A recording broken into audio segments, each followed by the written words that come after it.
श्री राघवेंद्र को विरथ देखकर, रावण को रथारूढ़ देखकर भक्तराज विभीषण जी को संदेह होता है। वे प्रभु से निवेदन करते हैं कि आप रथारूढ़ रावण पर कैसे विजय श्री प्राप्त करेंगे। भगवान राम ने भक्तराज विभीषण जी को समझाते हुए कहा कि जिस रथ पर बैठकर शत्रुओं पर विजय प्राप्त की जा सकती है, वह रथ दूसरा है, और उस रथ का नाम है धर्म रथ।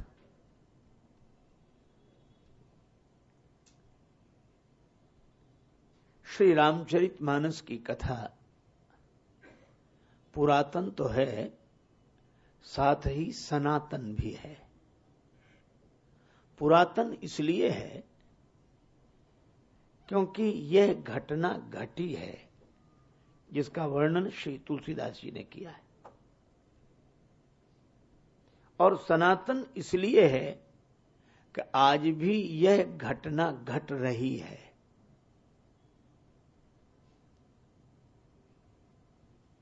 शत्रुओं पर विजय पाने के लिए धर्म रथ पर आरूढ़ होना चाहिए।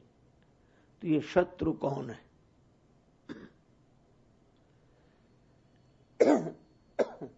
जब श्री विभीषण जी आए तो भगवान ने विभीषण जी से एक बात कही, विभीषण जी, आप जहां रहते हो वहां तो सब खल है, खल मंडली बसहु दिन राती, सखा धर्म निभई के भांति। श्री विभीषण जी, आप खल मंडली के मध्य में रहते हैं, खलों के बीच में रहते हैं, आपका धर्म कैसे निभता होगा? पर श्री विभीषण जी ने जब अपनी ओर से बात कही तो बड़ा सुंदर उत्तर दिया। उन्होंने कहा कि प्रभु, मैं खलों के बीच में नहीं रहता। फिर विभीषण जी बोले, खल ही हमारे भीतर रहते हैं। तब लगी हृदय बसत खल नाना। अरे उन खलों का नाम तो बताओ। लोभ मोह मत्सर मदमाना। ये लोभ मोह अभिमान मत्सर, ये खल सब भीतर ही रहते हैं। अच्छा, हमें लगता है कि हम खलों के बीच में रहते हैं, पर सच्ची बात यह है कि खल हमारे भीतर रहते हैं। हमें लगता है कि हम शत्रुओं के बीच में रहते हैं, पर सही बात यह है कि शत्रु हमारे भीतर रहते हैं।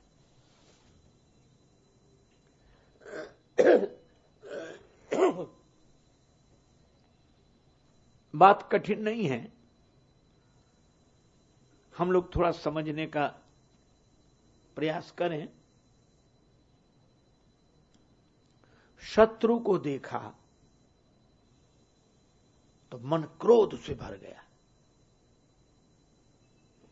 अच्छा, अब आप विचार करना, शत्रु बाहर है और क्रोध भीतर है, तो परेशानी आपको शत्रु से नहीं क्रोध से है। तो क्रोध तो आपके भीतर है, धन बाहर है, लोभ भीतर है, विषय बाहर है, वासना भीतर है, संसार बाहर है, आसक्ति भीतर है। मित्र बाहर है, राग भीतर है, दुष्ट बाहर है, द्वेष भीतर है। तो हमें लगता है कि सारे के सारे शत्रु भीतर ही हैं, और इसीलिए भगवान राम कहते हैं कि विभीषण जी, अगर भीतर के शत्रुओं को मिटाना हो तो उन शत्रुओं को मिटाने के लिए एकमात्र उपाय है धर्म रथ। धर्म रथ पर आरूढ़ होकर ही हम भीतर के शत्रुओं को मिटा सकते हैं। अच्छा, भीतर के शत्रु मिट गए तो बाहर के अपने आप मिट जाएंगे। अच्छा बोलो, लोभ न रहे तो धन क्या बिगाड़ेगा किसी का? धन बिगाड़ ही नहीं सकता, लोभ न रहे। अच्छा, वासना न रहे तो विषय किसी का क्या बिगाड़ेंगे? इसी तरह क्रोध न रहे तो शत्रु क्या बिगाड़ेगा? राग न रहे तो मित्र क्या बिगाड़ेगा? और आप विचार करके देखें, अगर आसक्ति न रहे तो संसार क्या बिगाड़ेगा? और मोह न रहे तो परिवार क्या बिगाड़ेगा? तो मूल रूप से विषयों को नहीं मिटाना है, वासना को मिटाना है। मूल रूप से शत्रु को नहीं मिटाना है, क्रोध को मिटाना है। तो आप विचार करें, एक बड़ी सुंदर कथा आती है। महर्षि अगस्त दंडक वन में रहते हैं और वहां राक्षस बड़ा उत्पात करते हैं। एक राक्षस जाता निमंत्रण देने महात्माओं को, बड़ा सुंदर रूप बनाकर, बहुत नम्रता पूर्वक हाथ जोड़कर कहता, महाराज आज हमारे यहां भिक्षा, प्रभु का प्रसाद है, आप पधारें। महात्मा सरल, ठीक है भैया आ जाएंगे। तो जो बुलाने जाता उस राक्षस का नाम था आतापी, और जब महात्मा भोजन के लिए आते तो उसका दूसरा भाई जिसका नाम था बातापी, वो बातापी अपने को भोजन के रूप में बदल देता और महात्मा सुस्वादु व्यंजन समझ के, भिक्षा समझ के पा लेते। तो बातापी भोजन के बहाने उसके भीतर चला जाता। जब महात्मा भोजन कर लेते तो आतापी से कहते कि भैया तुम भी भोजन करो।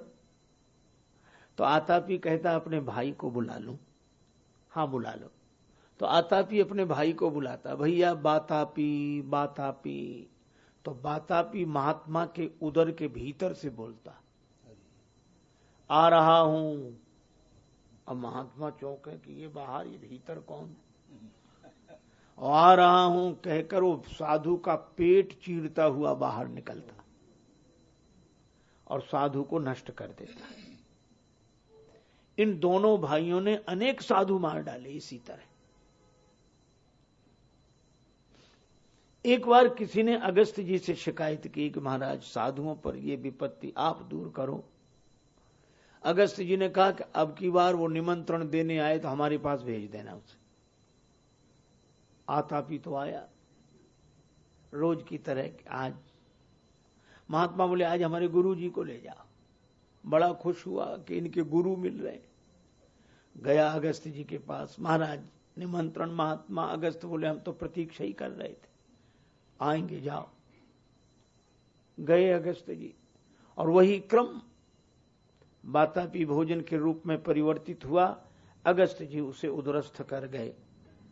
आतापी से कहा कि तुम भी भोजन करो। आतापी बोला अपने भाई को बुला लूं। कहा बुलाओ, जरूर बुलाओ।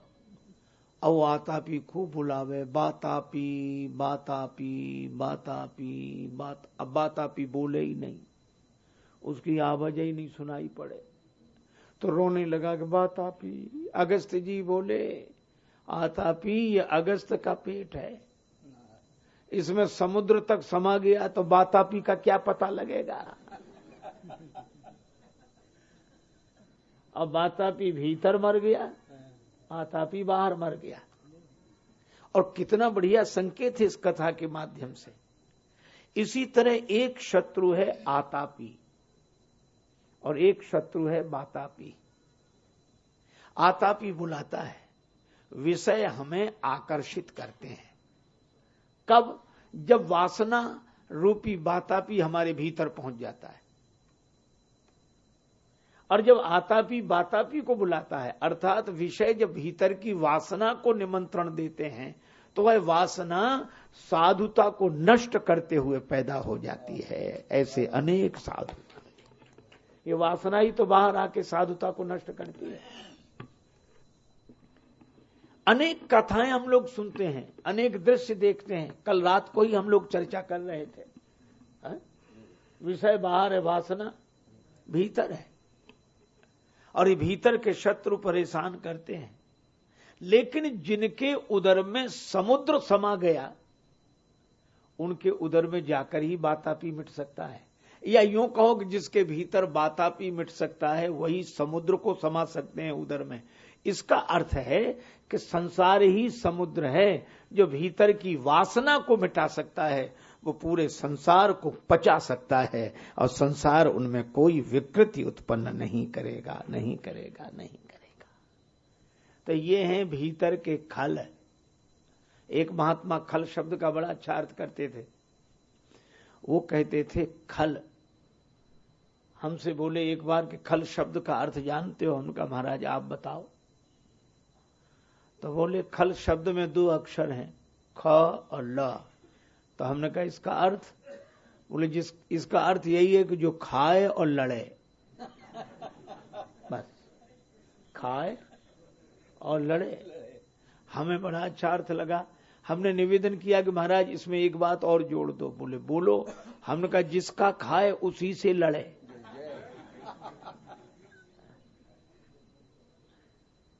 अच्छा बोलो, ये काम, क्रोध, लोभ, मोह, मद, मत्सर, इनको शक्ति कहां से मिलती है? हमसे ही मिलती है कि नहीं? इसका मतलब हमारे ही खाते हैं। खाते हैं कि नहीं? हमसे ही शक्ति मिलती है, हमारा ही खाते हैं और हमको ही खाते हैं। जो हमारा खावे और हमको ही खावे, ये हैं खल। और ये रहते हैं भीतर। और एक अद्भुत बात है, इन खलों से पार पाना असंभव है बिना धर्म के। और धर्म का जीवन में उतरना तब संभव है जब भगवान की कृपा हो, तब जीवन धर्ममय होता है। जब हम श्री हनुमान चालीसा में यह पढ़ सकें,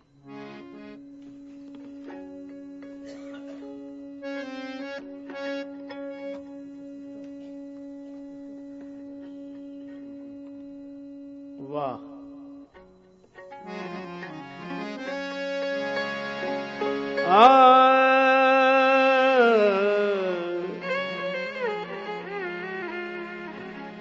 महावीर विक्रम बजरंगी,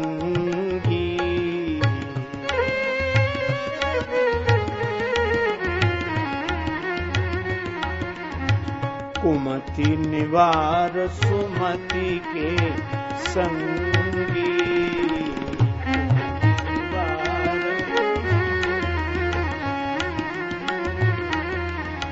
कुमति निवार सुमति के संगी।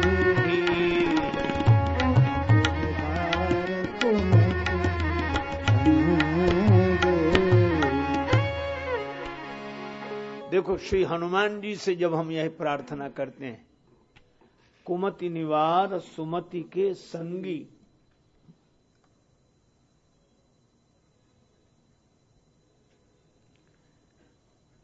हमारी दुर्बुद्धि दूर करो।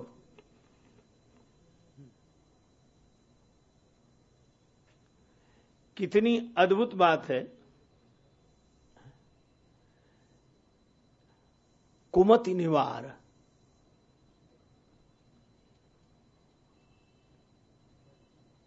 हमारी कुमति को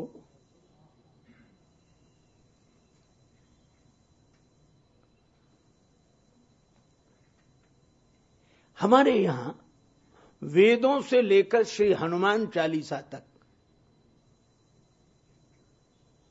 वेदों से लेकर श्री हनुमान चालीसा तक हम लोगों ने केवल एक प्रार्थना की है, केवल एक प्रार्थना। वेदों में गायत्री मंत्र, ओम भूर्भुवः स्वः तत्सवितुर्वरेण्यं भर्गो देवस्य धीमहि धियो यो नः प्रचोदयात्। इस गायत्री मंत्र का भी सार रूप से अर्थ यही है कि हमारी बुद्धि पवित्र हो। तो वेदों से लेकर जो वेदों में गायत्री है, धियो यो नः प्रचोदयात्, श्री रामचरितमानस में वही गायत्री है। हम जानकी माता से क्या प्रार्थना करते हैं? जनक सुता जग जननी जानकी, अतिशय प्रिय करुणा निधान की, ताके जुगपद कमल मनावऊं, जासु कृपा निर्मल मति पावऊं। श्री सीता जी से भी क्या मांगा हमने? हे माता, आपकी कृपा से निर्मल मति मिले। अच्छा, एक बात और है, श्री हनुमान चालीसा में भी कुमति निवार सुमति के संगी। हम लोगों ने केवल एक ही वरदान मांगा कि बुद्धि पवित्र हो। अच्छा, एक बात सोचो, कार बिल्कुल नई हो, स्टीयरिंग, ब्रेक, एक्सीलेटर सब बढ़िया हो, एकदम बढ़िया हो, और दिमाग खराब हो तो एक्सीडेंट से कोई नहीं बचा सकता। और हमें लगता है इसी तरह हमारी गाड़ी बहुत बढ़िया है, भगवान ने मनुष्य शरीर दिया, सब चीजें ठीक है, आंख नाक कान हाथ पांव बिल्कुल, लेकिन गड़बड़ी तो हमारा दिमाग खराब है इसलिए हो रही है।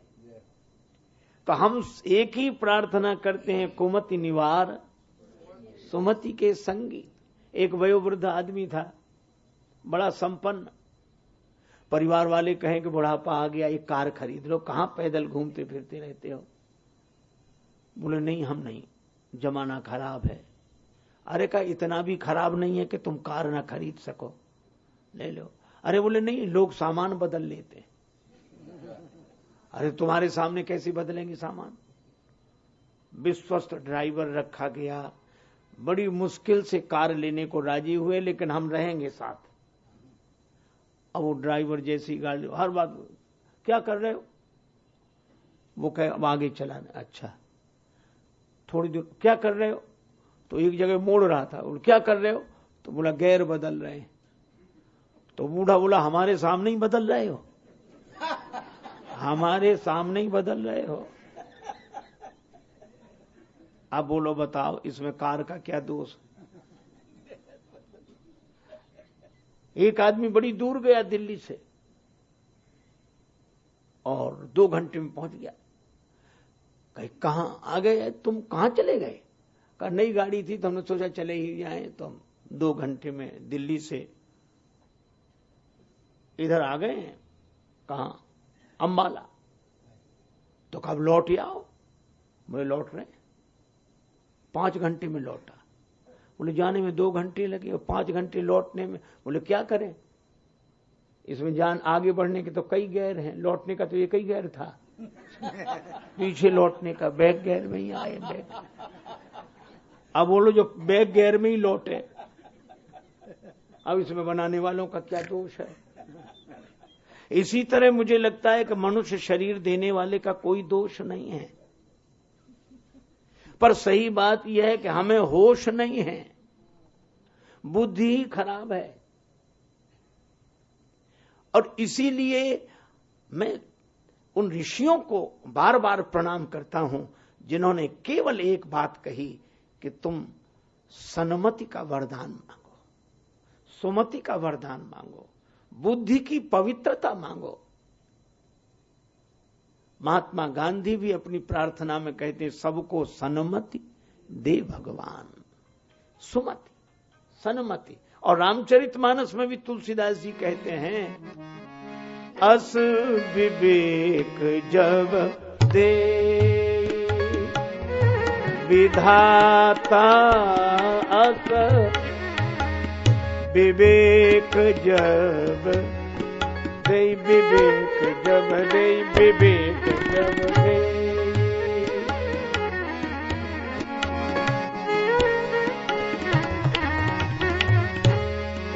तब तजी दोष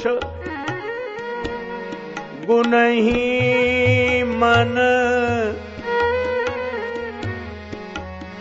राता राता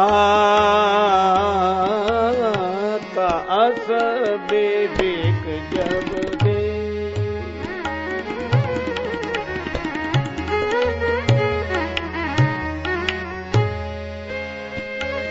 जब देई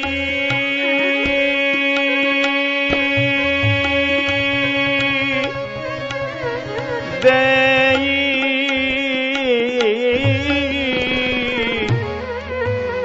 देई विवेक जब दे, विवेक जब दे, विवेक जब दे। ऐसा विवेक जब देई विधाता, ईश्वर ऐसा विवेक दें। परमात्मा से जब बुद्धि मिले, और इसीलिए हम लोगों को क्या मांगना चाहिए? बुद्धि। और जब भगवान सुमति देते हैं तब समझ में आता है, कह रहे शत्रु बाहर नहीं भीतर हैं। अच्छा, वैसे भी देखो, हम लोग दर्पण में चेहरा देखते हैं तो दिखता तो वही है। अच्छा, दर्पण ना हो तो चेहरा देखने का कोई उपाय नहीं है। चेहरा दर्पण में ही दिखता है, लेकिन कोई चेहरे में दिखने वाले दर्पण को माला पहनाना चाहे, तिलक लगाना चाहे, अथवा नाराज हो जाए तो चांटा मारना चाहे, डांटना चाहे, कुछ कर सकता है? कर ही नहीं सकता। लेकिन विडंबना यह कि दिख वहीं रहा है, और सबसे बड़ी बात यह कि वहां दिख रहा है जहां नहीं है, और जहां है वहां दिख नहीं रहा है।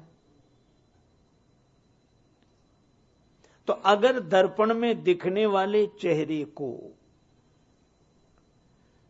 सजाना है या सताना है, तो उधर हाथ मत बढ़ाओ जिधर दिख रहा है, उधर हाथ लौटाओ जिधर से दिख रहा है। तो जिधर से दिख रहा है अगर हम उधर हाथ लौटाएंगे, और लौटाकर अगर हमने अपना कान पकड़ लिया, तो दर्पण में दिखने वाले चेहरे का कान पकड़ में आ जाएगा। हमने अपने तिलक लगा लिया तो दर्पण में दिखने वाले चेहरे पर तिलक लग जाएगा। अगर हमने अपने को सजा लिया तो दर्पण में दिखने वाला चेहरा अपने आप सज जाएगा। मैं भी आपसे कहता हूं कि बाहर आपको चाहे शत्रु दिखें, चाहे मित्र दिखें, चाहे परिवारी दिखें, चाहे संसारी दिखें, जिधर दिख रहे हैं उधर हाथ मत बढ़ाओ, जिधर से दिख रहे हैं उधर लौटो। अगर ये भीतर का संसार सज गया तो बाहर का संसार अपने आप सज जाएगा। बाहर शत्रु हैं फिर तो कोई बाहर रहेगा ही नहीं। अच्छा देखो, अगर वासना मिट गई तो विषय अपने आप मिट गए।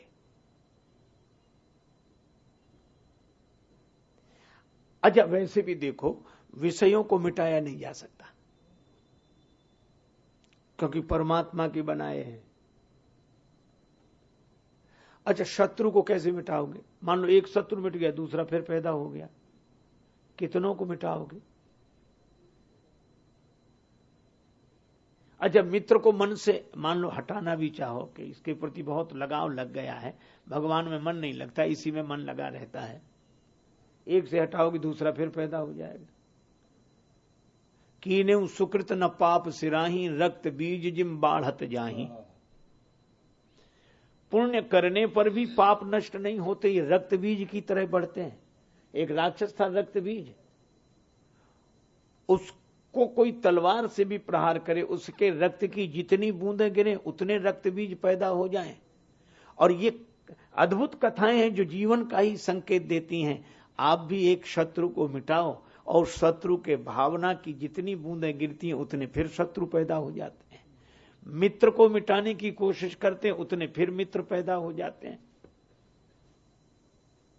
यह समस्या है हमारे जीवन की। लेकिन यही कारण है कि दो तरह के साधक होते हैं। एक वे साधक हैं जो अपनी इच्छा की पूर्ति में यात्रा करते हैं, इच्छा की पूर्ति के लिए यात्रा करते हैं। और दूसरे वे हैं जो इच्छा की निवृत्ति के लिए यात्रा करते हैं। और इच्छा की पूर्ति न हो तो दुख है, और इच्छा की पूर्ति हो जाए तो सुख है।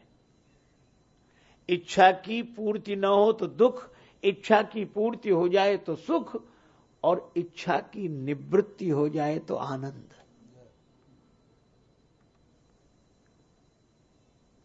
अच्छा, इच्छा की पूर्ति जरूरी नहीं कि हो ही जाए, जरूरी नहीं कि हो ही जाए, हो भी सकती है, लेकिन वो उस इच्छा की पूर्ति के बाद दूसरी इच्छा पैदा ना हो, ये हो ही नहीं सकता। इसी तरह जीवन की पूर्ति हो जाती है, इच्छा की पूर्ति नहीं। एक महात्मा रेगिस्तान की बालू में पड़े। एक राजा निकला उधर से। राजा ने महात्मा को खबर भिजवाई उनके सेवक, नहीं आगे हट जाओ, बादशाह आ रहा है, बादशाह। महात्मा बोले कह दो शहंशाह पड़ा है। किसी ने कहा कपड़े तो है नहीं, ये शहंशाह हैं, देखो।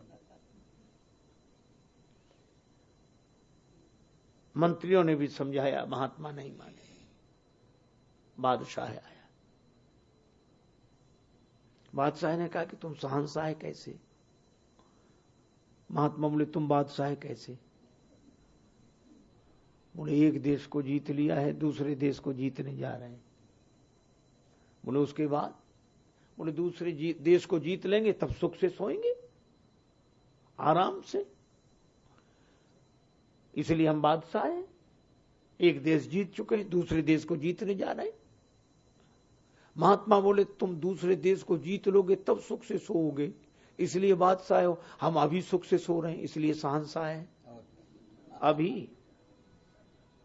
और तुम सो भी पाओगे सुख से कि नहीं, इसमें संदेह है।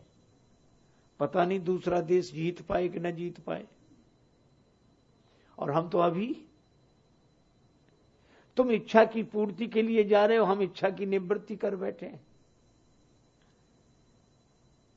चाह मिठी चिंता गई मनुआ बेपरवाह, जिनको कछु न चाहिए सोई शहंशाह। हमें कुछ नहीं चाहिए, और झंझट तो चाह का ही है।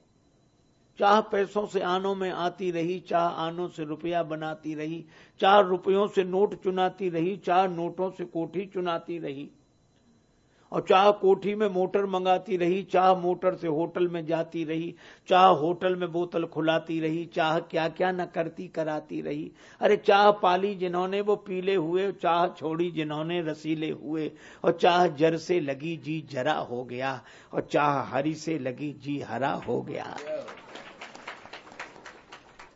चाह जर से लगी जी जरा हो गया, चाह हरी से लगी जी हरा हो गया, और चाह उनकी हमको हरदम चाहिए, और वो अगर चाहें तो फिर क्या चाहिए? बोलो, भीतर चाह मिट गई तो संसार की सारी समस्याओं का समाधान हो गया। बादशाह ने हाथ जोड़े, आप ठीक कहते हैं, मैं समझ नहीं पा रहा था। मैं समझता था कि बाहर ही शत्रु हैं, पर ये भीतर शत्रु हैं। सही बात यह है कि हमारे भीतर शत्रु हैं, बाहर दिखते हैं। जैसे चेहरा यहां है, दर्पण में दिखता है। जहां नहीं दिखता है वहां अनुभव करो, अपनी ओर मुड़ो। भगवान राम यही कहते हैं कि विभीषण जी, जिस रथ में बैठकर इन शत्रुओं को मिटाया जा सकता है वो रथ दूसरा है। बाहर के रथ में बैठकर रावण को तो जीता जा सकता है, पर रावण जो मोह का स्वरूप है, रावण एक पुरातन सत्य है, पर रावण का मोह होना सनातन सत्य है। पर मोह की निवृत्ति तो धर्म के रथ में बैठकर ही होगी। जय जय होय सो स्यंदन आना, वो रथ दूसरा है और शौर्य धैर्य उस रथ के पहिए हैं। बाहर के रथ में बैठकर रावण को तो जीता जा सकता है, पर रावण जो मोह का स्वरूप है, रावण एक पुरातन सत्य है, पर रावण का मोह होना सनातन सत्य है। पर मोह की निवृत्ति तो धर्म के रथ में बैठकर ही होगी। जय जय होय सो स्यंदन आना, वो रथ दूसरा है और शौर्य धैर्य उस रथ के पहिए हैं। सत्यशील ध्वजा और पताका है। और आज भगवान ने एक बात और कही, बल विवेक दम परहित,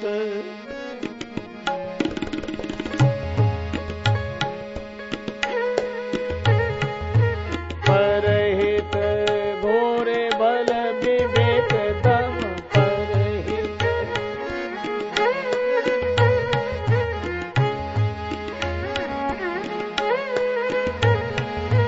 परहित घोरे बल विवेक दम परहित,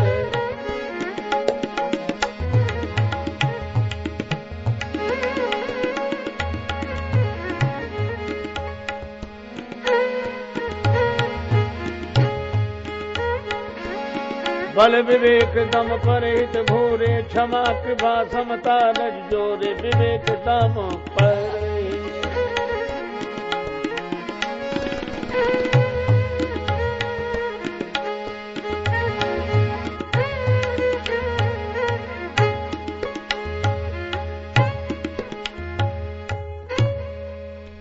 भगवान कहते हैं चार घोड़े हैं, बल विवेक दम और परहित। जीवन में बल होना चाहिए, जीवन में विवेक होना चाहिए, जीवन में इंद्रिय संयम होना चाहिए और जीवन में परोपकार होना चाहिए। अच्छा, बल काहे का?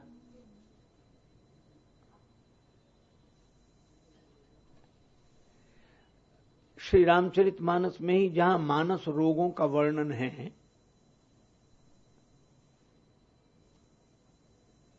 वहां मन के रोग बताए गए।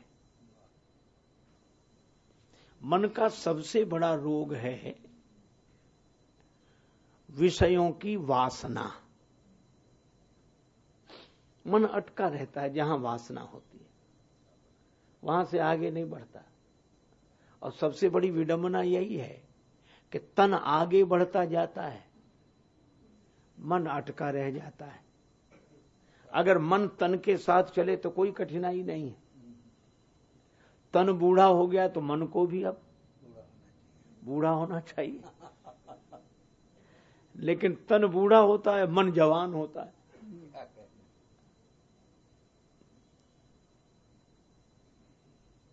तो मन की सबसे बड़ी दुर्बलता है विषयों की वासना। इसीलिए कहा विषय आस दुर्बलता गई।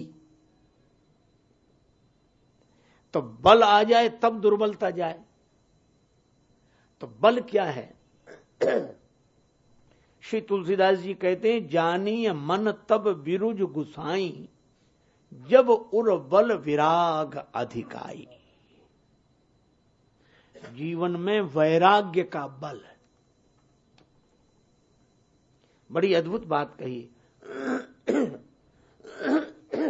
त्याग का बल नहीं, वैराग्य का बल। तन से, किसी स्थान से, व्यक्ति से अलग हो जाना त्याग है, पर मन से असंग हो जाना वैराग्य है। अलग नहीं होना है। इसीलिए एक महात्मा कहते कि तन के रहते रहते, तन के रहते रहते, तन में रहते रहते संसार से अलग अलग नहीं, असंग होने का अभ्यास करो। क्योंकि संसार से तो मृत्यु अलग कर देगी। अच्छा, जिनमें वैराग्य होता है वे शरीर छोड़ते हैं। इसीलिए हम संतों से कहते हैं, संतों के लिए उन्होंने शरीर छोड़ दिया। छोड़ दिया, बिल्कुल ठीक है, छोड़ दिया, पर हम छोड़ नहीं पाते हैं। हमसे तो छुड़ा लिया जाता है। अच्छा, सचमुच नहीं छोड़ पाते। भगवान नोटिस भेजते हैं, बाल सफेद कर दिए कि तैयार हो जाओ, पर आदमी बड़ा विचित्र है। करो बाल सफेद, हम काले कर लेंगे। नोटिस को स्वीकार ही नहीं कर रहा है।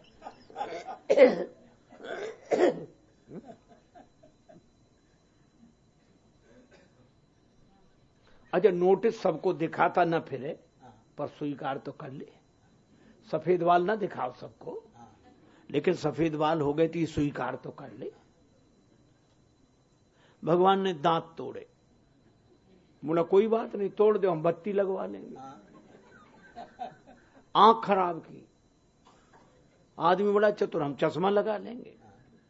कानों से कम सुनाई पड़ा, हम मशीन लगा लेंगे। नोटिस नहीं स्वीकार कर रहा।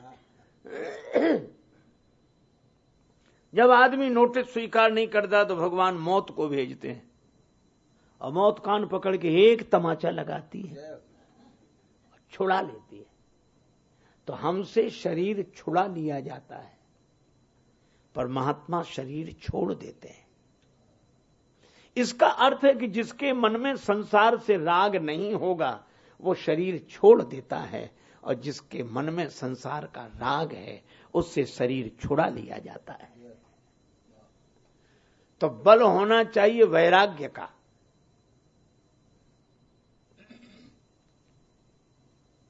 इसीलिए मुझे लगता है कि तन से अलग हो जाना मृत्यु है, और मन से असंग हो जाना मुक्ति है। अच्छा, त्याग वैराग्य में अंतर है। चलो एक घटना आपको सुनाएं। एक बार रेलगाड़ी के फर्स्ट क्लास डिब्बे में एक महात्मा को बिठाया लोगों ने। महाराज बैठो, ये आपका सामान रखा है। आप महात्मा बड़े मस्त रहते हैं, बड़े आनंद में रहते हैं। एक भक्त ने कहा कि महाराज आप तो बड़े प्रसन्न रहते हैं। बहुत। महात्मा बोले प्रसन्न तो रहेंगे, क्यों नहीं रहेंगे? क्यों? बोले घी मिर्च मसाला तेरा, फिर देख तमाशा मेरा।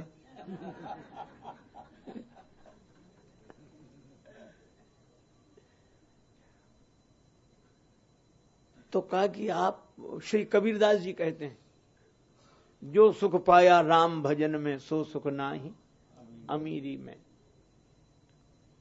हाथ में तूंबी, कांधे पे झोली, सामान इतना और साम्राज्य इतना, चारों दिशा जगीरी में। चारों दिशा जगीरी में कैसे?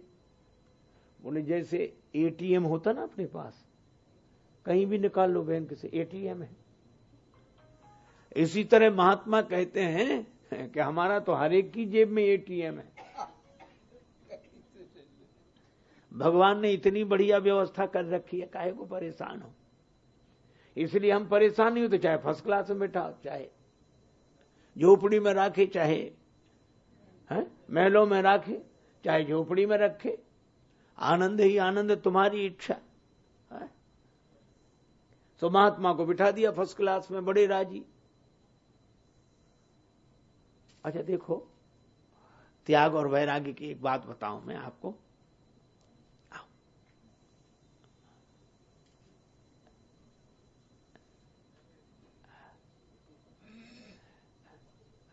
एक महात्मा थे,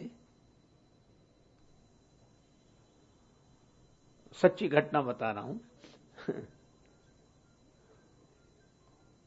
सो उन महात्मा जी का नियम था, वो चरण नहीं छूने देते थे, अपने चरण किसी को न छूने दें। इसलिए वो जहां जाए तो घोषणा होए कि स्वामी जी का कोई चरण नहीं छूना। नहीं, स्वामी जी व्रत करेंगे, उपवास करेंगे, पाप लगेगा अगर किसी ने पांव छुए तो सब डर जाते, अपना दूर से ही राम राम करते, कोई चरण नहीं छूता, उनका नियम था। अच्छा, तो उन्हीं के बगल में एक बड़े अलमस्त स्वभाव के संत बैठे थे। तो जब घोषणा हुई कि स्वामी जी के चरण कोई मत छूना, तो वो जो दूसरे महात्मा बैठे थे उनका माइक इधर ले आओ। जब माइक उनके सामने आया तो उन्होंने कहा कि जिसे छूना हो सो यहां छू लेना, जिसे छूना हो छू लेना। तो किसी ने कहा कि महाराज वो महात्मा है और आप भी महात्मा, वो चरण छूने नहीं दे रहे, आप तो बुला बुला के कह रहे कि छू ले छू ले छू ले। तो बड़ी अच्छी बात उन्होंने कही। बोले वो नहीं छूने दे रहे, वो उनके पांव हैं, वो अपने पांव नहीं छूने देते। यहां तो सब कुछ भगवान का है, तो पांव ही कहां अपने बचे, जिसे छूना हो तो छू ले। हमारे हैं ही नहीं, हमारे हैं ही नहीं, तो त्याग कैसा। और कितनी अद्भुत बात है, जिसको घर अपना लगता हो वह घर का त्याग करे, पर त्याग करने के बाद भी घर अपना ही रहता है। एक सज्जन थे, उनसे कोई कहे कि घर छोड़े आप चलोगे नहीं घर, वहां नहीं हम नहीं जाते। छोड़ने के बाद तो घर जाना ही नहीं चाहिए। कब से छोड़ा, ये याद है कब से छोड़ा घर? बोले करीब आज बहुत दिन हो गए, 21 साल 4 महीने 3 दिन, ये याद है, इतने दिन हो गए घर छोड़े। अच्छा तो ठीक, बड़ा अच्छा त्याग, आपको प्रणाम है। तो औरों घर में जाते, उल्हा जो बुलाता सो जाते हैं। तो बोले जब औरों घर में जाते तो उसी एक घर ने क्या बिगाड़ा था, यहां नहीं जाते। नहीं बोले छोड़ने के बाद अपने घर में नहीं जाना चाहिए, छोड़ने के बाद अपने घर में नहीं जाना चाहिए। अच्छा छोड़ने के बाद भी अपना घर है तो छोड़ा क्या है?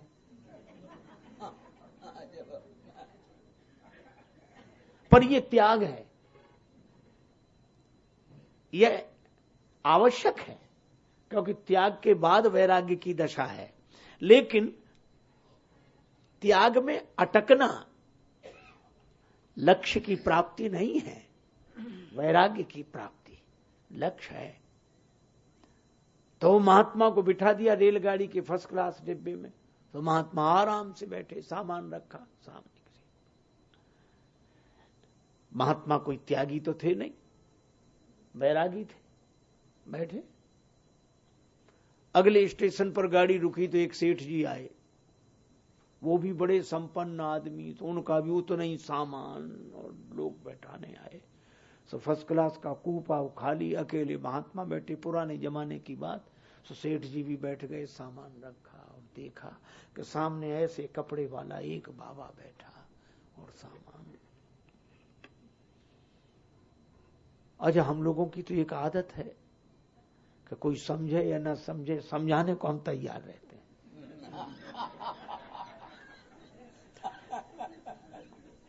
बिना जाने मुझे समझाते हैं, मौका मिलना चाहिए। एक आदमी थे समाज सुधारक, तो जहां जाए उसी को समझाएं। तो एक बार निकले, तो एक आदमी ऐसे ही था, तो बैठा सिगरेट पी रहा था, और जो उन्होंने देखा, अब वो कुछ कह भी नहीं रहा, सिगरेट पीते हो है,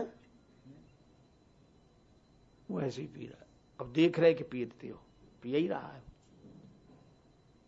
कितने पीते हो? एक दिन में कितनी डिब्बी खर्च होती होंगी? कम से कम 20 रुपए तो खर्च होते होंगे। अगर तुम 20 रुपए बचाते तो सप्ताह में कितने बचते, महीने में कितने बचते, साल भर में कितने बचते? और अगर तुम ये सिगरेट ना पी रहे होते तो तुम्हारा स्वास्थ्य ठीक होता। और ये सामने जो 3 मंजिला बिल्डिंग बनी देख रहे हो, ये तुम्हारी होती। और बड़े गर्व से उसकी ओर देखा। समझाने के बाद उसने फिर सिगरेट पी, और धुआं उन्हीं के मुंह पे छोड़ते हुए बोला, आप सिगरेट पीते हो? समझाने वाला बोला, नहीं हम नहीं पीते। नहीं समझाते? नहीं पीते? नहीं। तो ये बिल्डिंग तुम्हारी है? बोले हमारी नहीं है। उसने फिर सिगरेट पी, बोले हम पीते हैं, हमारी है, किसी और को समझाना जाओ।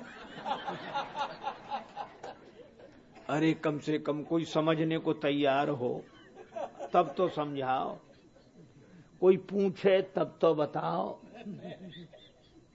इसी तरह वो सेठ जी क्या बैठे, महात्मा को देखकर बस उन्होंने बोलना शुरू कर। कलयुग आ गया, भ्रष्टाचार फैल गया, पुरातन नियम रहे ही नहीं। हे भगवान, क्या होगा सनातन धर्म का? महात्मा सुनते रहे। साधु लोग ऐसे बैठे, इनको ऐसे एकांत में रहते, पद यात्रा करते, तीर्थ में जाते। हाँ, जब यही रेल के डिब्बे में फर्स्ट क्लास में बैठे, हम भी बैठे, तो हम में इनमें अंतर क्या? जो ये सो हम, कपड़े का ही अंतर है बस। महात्मा कुछ नहीं बोले, आराम से सुनते रहे। और जब सेठ जी बोल चुके तो महात्मा ने हाथ जोड़े। सेठ जी प्रणाम, आज आपके सत्संग ने मेरी आंखें खोल दी। अब सेठ जी मुस्कुराए, बोले सत्संग से तो आंखें खुलती ही हैं, आपको ऐसे नहीं। अगले स्टेशन पर गाड़ी रुकी। महात्मा ने तब तक सेठ जी से बड़ा प्रेम स्नेह कर लिया। गाड़ी रुकी तो महात्मा जी बोले, आइए सेठ जी, थोड़ा पानी पिए प्लेटफार्म पर को। महात्मा सेठ जी बोले, सामान रखा? महात्मा बोले, हमारा भी रखा है, आओ। दोनों उतर गए, जल पिया, एक बेंच थी खाली, उस पर बैठ गए। महात्मा ने सेठ जी का हाथ पकड़ लिया, और सत्संग करना चाहिए, और जीवन बड़ा कीमती है, आत्मा तो, शरीर तो नश्वर है, आत्मा तो ये, इसी का ध्यान करना चाहिए भगवान का। अब तब तक रेलगाड़ी हुई चलने को, गार्ड ने झंडी दिखाई, सेठ जी बोले, महाराज गाड़ी जा रही, गाड़ी जा रही। महात्मा बोले, प्लेटफार्म में गाड़ियां तो आती जाती रहती, जाना। सेठ जी बोले, महाराज हमारा सामान रखा, हमारा सामान रखा। महात्मा बोले, हमारा भी रखा, उतना ही रखा है। और हम में तुम में क्या अंतर? कपड़े का अंतर। कपड़ा हम दिए देते, तुम भी पहन लो, ऐसे ही पहन लो, फिर हम भी तुम भी दोनों एक। बोला, मेरा हाथ छोड़ो, हाथ छोड़ो। महात्मा बोले, अब नहीं छोड़ेंगे। तुमने जब उपदेश देने में हमें नहीं छोड़ा, तो हम तुम्हारा हाथ कैसे छोड़ें? अब तो हमारी जैसे होके रहो, नहीं तो अंतर बताओ। सेठ जी बोले, अंतर समझ में आ गया, अंतर समझ में आ गया। क्या समझ में आया? बोले, देखने में दोनों एक जैसे हैं, पर आप एक क्षण में छोड़ सकते हैं, हम जिंदगी में नहीं छोड़ सकते हैं, बस यही अंतर है। तो वैराग्यवान के पास भी वही सामान होता है जो संसारी के पास, पर वैराग्यवान एक क्षण में छोड़ सकता है, संसारी जिंदगी में नहीं छोड़ सकता है, क्योंकि उसके मन में राग है, और जिसके मन में एक क्षण में छोड़ने की शक्ति है, उसके मन में वैराग्य है। तो वैराग्य हमारा सबसे बड़ा बल है। और मुझे लगता है कि जिनमें वैराग्य होता है उन्हें घर नहीं छोड़ना पड़ता। रामचरितमानस में 2 राजाओं का वर्णन है, एक है महाराज मनु, एक है महाराज जनक। महाराज मनु को घर छोड़कर वन में जाना पड़ा, पर महाराज जनक घर छोड़कर वन में नहीं गए। क्यों? मनु महाराज को इसलिए वन जाना पड़ा क्योंकि वे कहते हैं, होय न विषय विराग भवन बसत भा चौथपन। विषयों से वैराग्य नहीं हो रहा है, बुढ़ापा आ गया।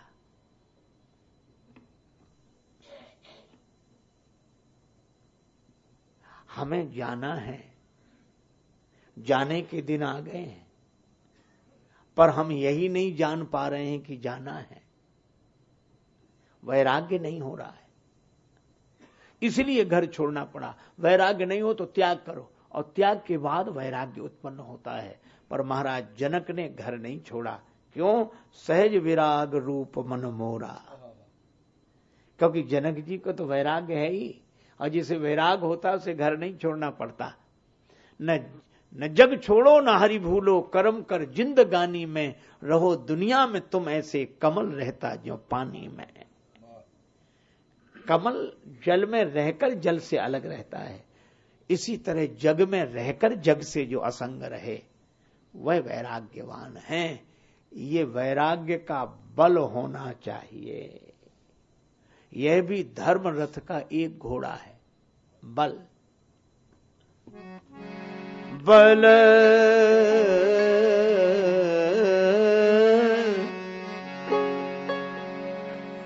बल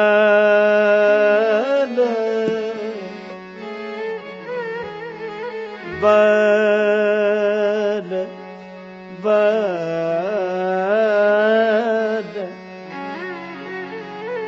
बल विवेक दाम पर है।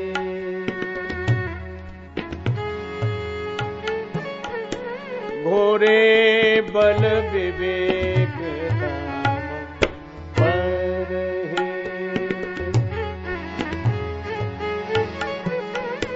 बल विवेक दाम पर है। बल विवेक विवेक विवेक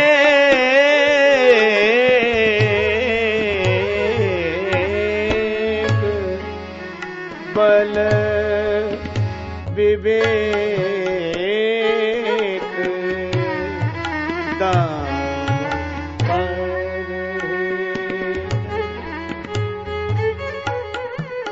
बल विवेक दाम पर है। बल विवेक, विवेक कहते हैं सद असद विवेचनी बुद्धि। ये सत्य है, ये असत्य है, ऐसे जो अलग अलग कर सके, ऐसी बुद्धि ही विवेकवती होती है। पर वैराग्य के बिना विवेक नहीं रहता। चलो इस विवेक को हम ज्ञान कह लें, तो बिनु गुरु होए की ज्ञान। पर आगे क्या कहा गया? ज्ञान की होय विराग बिनु। वैराग्य के बिना ज्ञान नहीं ठहरता। ये शेरनी का दूध है, स्वर्ण के पात्र में ही रहेगा।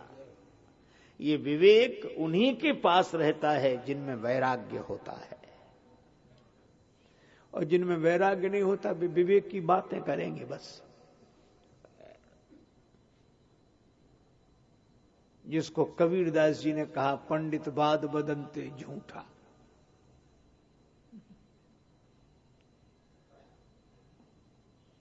चलो हाँ, एक बात मैंने पहले भी कही, याद आ गई तो कह दूं।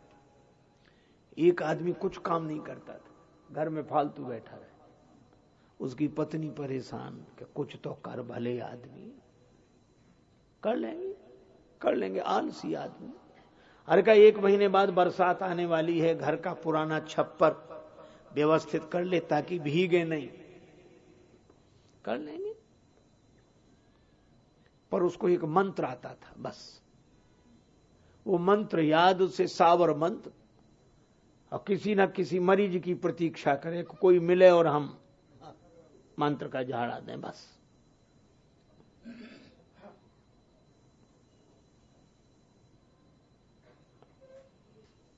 एक महीना क्या, उसने छप्पर नहीं बनाया, 2 महीने बीत गए,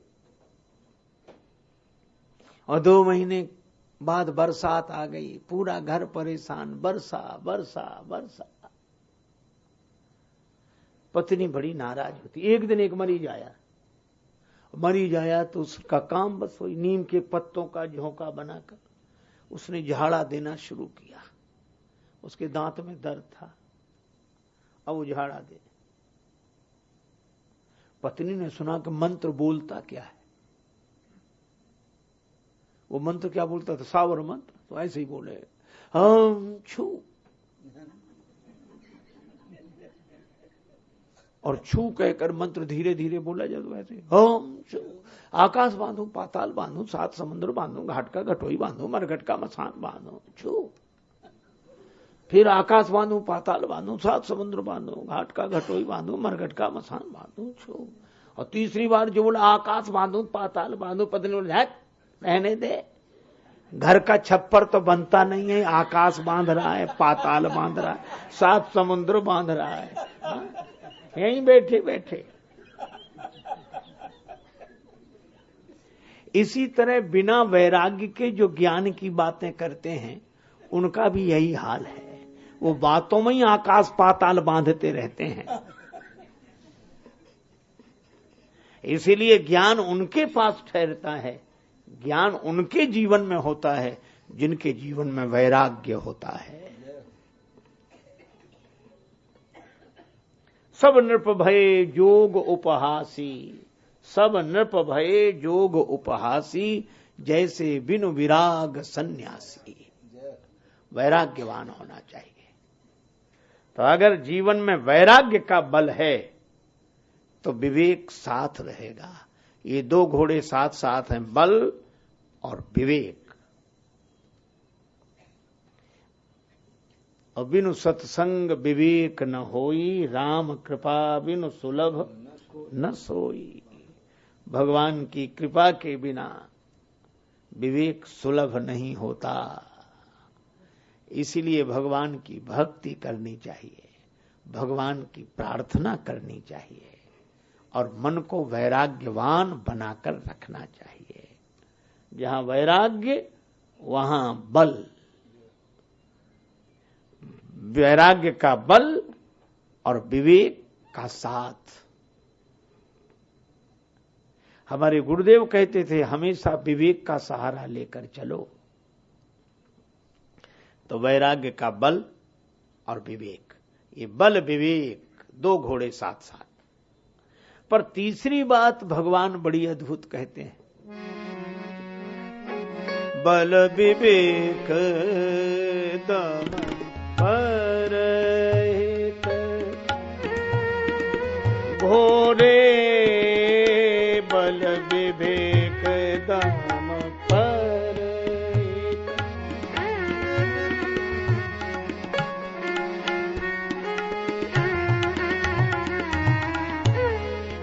परहित परहित घोड़े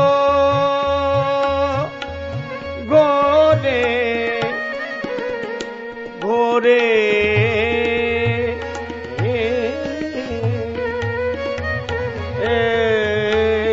बल विवेक दम परहित।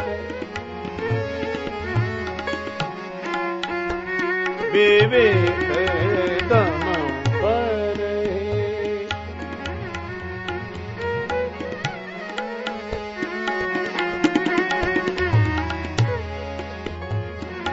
घोड़े बल विवेक कृपा समता रजुजोर बल विवेक दम परहेत बल विवेक दम परहेत बल विवेक दम परहेत।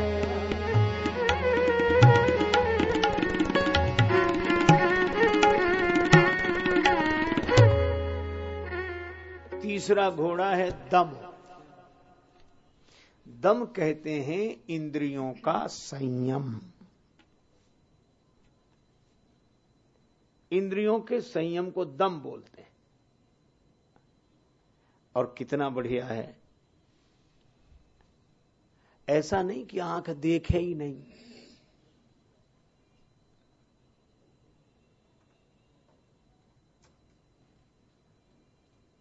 आंखों पर पट्टी ही बांध लो। अगर आंखों पर पट्टी ही बांधनी थी तो आंखें मिली काहे को थी?